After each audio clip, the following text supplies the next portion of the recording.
ఈరోజు మనము ఈ మాన్సూన్ సీజన్లో వచ్చే ఫంగల్ ఇన్ఫెక్షన్స్, చర్మ వ్యాధులు, ఫంగస్ అనేది ఎట్లా వస్తుంది, ఎందుకు వస్తుంది, దాన్ని రాకుండా ఏం చేయాలనేది మనం తెలుసుకుందాం. ఫంగల్ అనేది ఎప్పుడు తేమ ప్రాంతంలోనే ఎక్కువగా ఉంటుంది.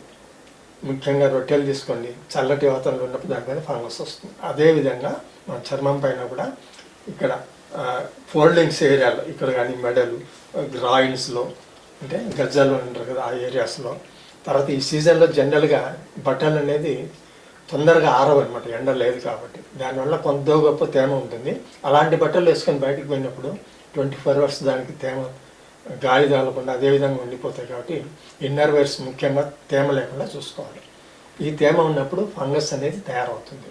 ముఖ్యంగా డయాబెటీస్ కానీ ఇట్లా ఉండే వాళ్ళలో తొందరగా డెవలప్ అవుతుంది.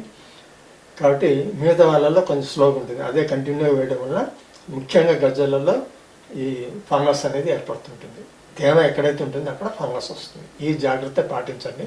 హోమియోపతిలో ఎక్సలెంట్ మందు ఉంది. ఒక చిన్న టిప్ చెప్తా, అది ఫాలో కండి. హోమియోపతి మందులు అవసరమైతే యూజ్ చేసుకోండి. మీరు మేము ఇచ్చే నెంబర్కి మీరు కాల్ చేసి అపాయింట్మెంట్ తీసుకోండి.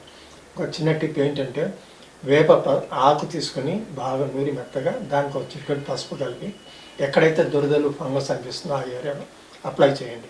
ఒక 2-3 hours తర్వాత మళ్ళీ దాన్ని క్లీన్ చేస్తే సరిపోతుంది. ఈ విధంగా కొంత రిలీఫ్ అనేది మీకు వస్తుంది.